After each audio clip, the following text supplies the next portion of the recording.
ஆமென், ஹல்லேலூயா.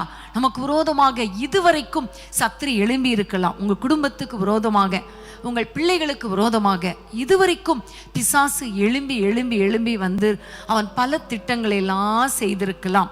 உங்களுடைய ஆபிரகாமுடைய வாழ்க்கையில் சாராளையே தூக்கி கொண்டான். அது எவ்வளோ பெரிய பிரச்சனை. ஈசாக்குடைய வாழ்க்கையில பார்க்கும் பொழுது இவன் ஆசீர்வாதத்தை பெற்ற பொழுது பொறாமை கொண்டான். இன்னைக்கு கூட சத்துருக்கள் அப்படிதான் இல்லையா? பொறாமை கொள்வாங்க. ஆண்டவர் உங்களை ஆசீர்வதிக்க ஆசீர்வதிக்க பொறாமை கொள்வாங்க.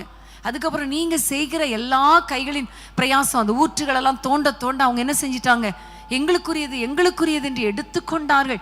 பயங்கரமான சூழ்நிலை. ஆனால் அந்த நேரத்தில் அந்த அபிமெலேக்கு அதுக்கப்புறமாக வந்து ஈசாக்கோடு உடன்படிக்கை பண்ணி கொண்டான். அவன் உடன்படிக்கை பண்ணும் பொழுது அவன் சொன்ன காரியமும் கர்த்தர் உன்னோடு கூட இருக்கிறார் என்பதை அறிந்திருக்கிறேன். ஆமென். பெயர் சபா அப்படின்னா சத்துரு நம்மோடு கூட சமாதானமாகுவான், எல்லாரோடு சமாதானமாகுவான்னு சொல்ல முடியாது.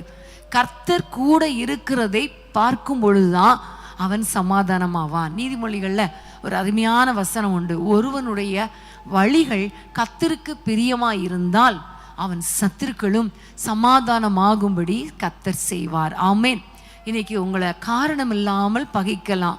ஒருவேளை உங்களை நீங்க தப்பு பண்ணதுனால கூட உங்களை பகைச்சிருக்கலாம்.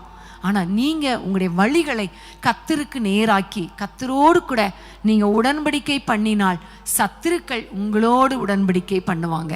இன்னைக்கு எந்தெந்த விதத்தில் சத்துருக்கள் உங்களுக்கு எதிராக வந்தாலும் இன்றைக்கு அந்த பெயர் சபா அந்த இடத்துக்கு ஆண்டவர் உங்களை கொண்டு வந்திருக்கிறார்.